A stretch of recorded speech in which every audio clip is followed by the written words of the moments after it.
Salut à tous! On se retrouve pour la deuxième partie du four de Trop qui sera consacrée à la partie électrique du four. Donc je vais vous montrer comment j'ai branché les différents éléments entre eux et puis je vous montrerai aussi de quelle manière j'ai paramétré le four voilà, pour obtenir des résultats corrects.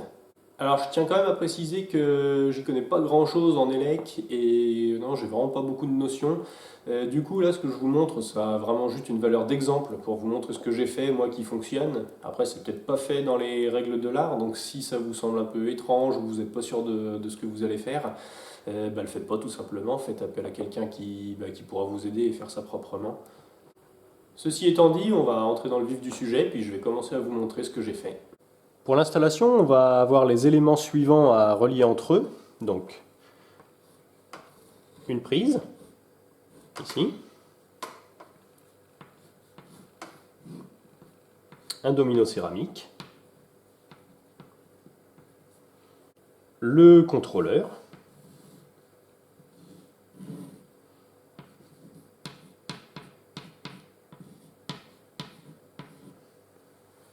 un interrupteur ou un bouton contact qui permettra de couper l'alimentation des résistances quand on ouvre la porte.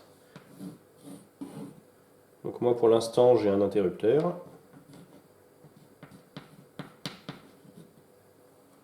On a le SSR ici.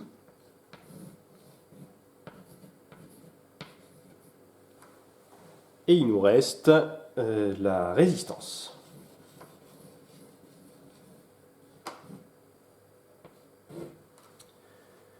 Donc pour relier tout ça, on part de la prise. Ici, on a la phase et le neutre. Et on vient directement dans le Rex C100. Il y a deux petits logements où c'est indiqué que ça correspond à l'alimentation. Pareil, à partir du Rex, on retrouve l'endroit du branchement pour le SSR. Donc là, par contre, on passe par l'interrupteur pour pouvoir couper l'alimentation du SSR et couper l'alimentation de la résistance. Donc à partir du Rex, on va dans l'inter, et de l'inter, on retourne au SSR ici. Et puis le deuxième fil, lui, il va directement au SSR. Ce qui nous reste maintenant à relier, c'est la résistance. Donc d'un côté, elle va directement au SSR ici. Et de l'autre côté, elle repart au domino, à ce niveau-là. Et l'autre côté de la résistance, il repart aussi au domino. Et donc là, on a terminé l'installation. La seule chose qui nous reste à brancher encore, c'est le thermocouple, qui lui servira à mesurer la température à l'intérieur du four. Et on retrouve, donc comme pour l'alimentation et le SSR, sur le Rex, les deux petites annotations qui correspondent au thermocouple. Et donc ça vient se relier directement ici. Pour le câblage, j'ai trouvé un bout de galva là, qui traînait dans le garage, donc je vais faire le boîtier de contrôle avec ça. J'ai juste plié, mis un coup de peinture et puis vidé les emplacements.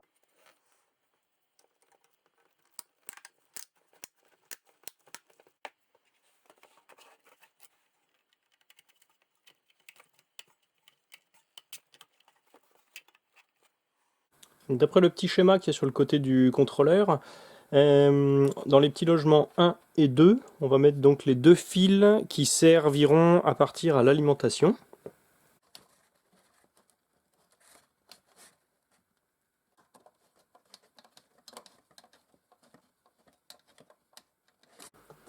Ici j'ai vissé le SSR sur un dissipateur de chaleur que j'ai trouvé, qui a déjà un petit ventilateur intégré. Là, il y a déjà les petits fils aussi. Dès que je trouverai une petite alime, je l'ajouterai, mais pour l'instant je vais déjà le mettre en place sans.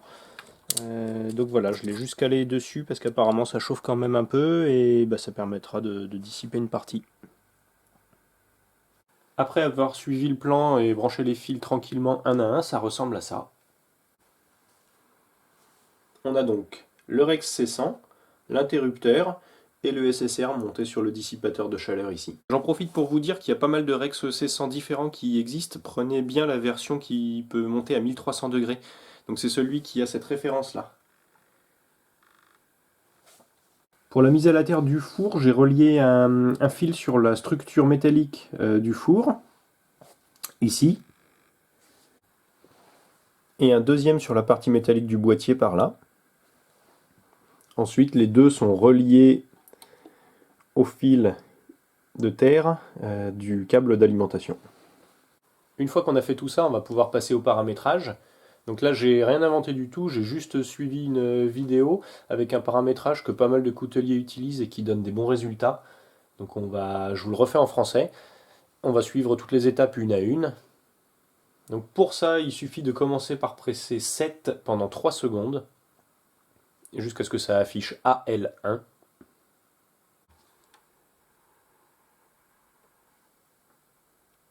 Donc c'est parti. Ça nous a mis AL1, donc là il va falloir que ce soit à 0, 0, 0, 1. Donc on va changer avec la petite flèche là, hop.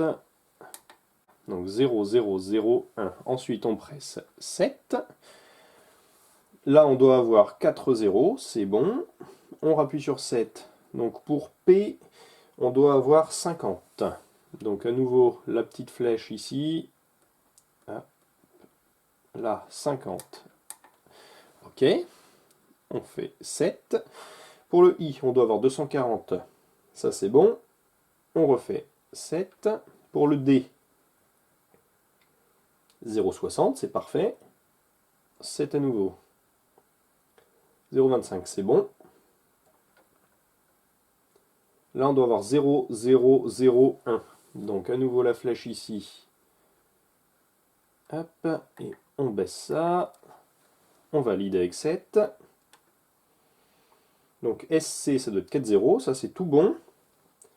Ensuite, on refait 7. LCY, on doit avoir 1000. C'est tout bon.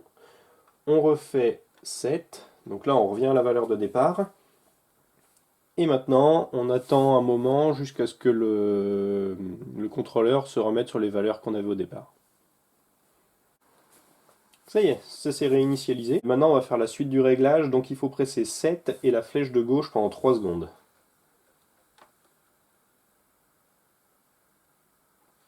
Voilà, ça nous affiche code avec 4 zéros, donc ça c'est bon. On va faire 7, SL1, il y a 4 zéros, donc ça c'est bon. On refait 7, SL2, 4 zéros, c'est toujours bon. On refait 7, SL3, 4 zéros, c'est toujours bon aussi. On refait 7, SL4, 0, on doit avoir 0, 0, 10. Donc là, pareil, on va changer avec ça. Donc là, 0, 0, 10. Donc ça c'est bon. On fait 7. SL5, 4, 0. SL6, 0, 0, 0, 1. SL7, que des 0. SL8, que des 0. SL9, que des 0. SL10, on devrait avoir 0, 0, 0, 1. Donc on va changer ça aussi. Hop. Et le dernier, SL11, c'est que des 0. Donc ça c'est tout bon. Maintenant on attend à nouveau que ça se réinitialise. Ça y est, c'est revenu. Pour la suite, on va presser à nouveau 7 et la flèche de gauche pendant 3 secondes.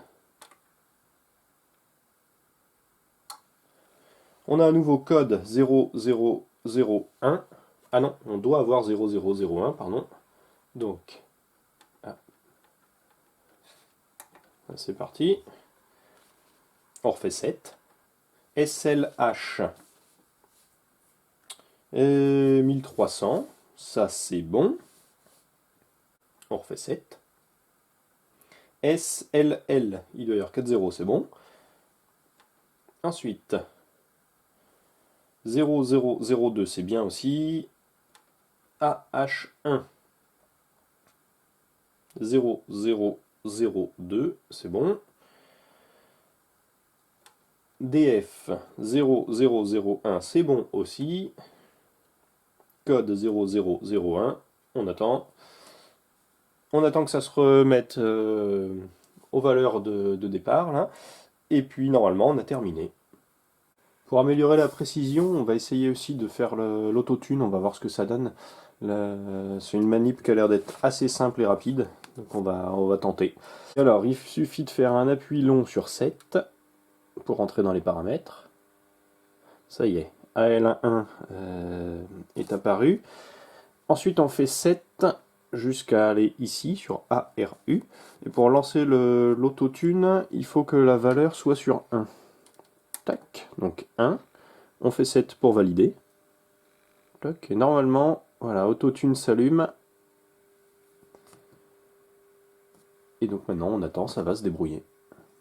Ça y est, on a enfin terminé. Je suis désolé, c'était pas hyper passionnant toute cette partie réglage, mais c'était quand même assez important à faire. Comme je vous l'ai dit, j'ai essayé de compiler en tout cas toutes ces infos pour que ça puisse vous aider aussi à avancer dans votre projet à vous. Donc j'espère que vous trouverez quelques infos qui vous feront avancer. En tout cas, c'était l'idée de cette vidéo. Donc maintenant, à vous de jouer.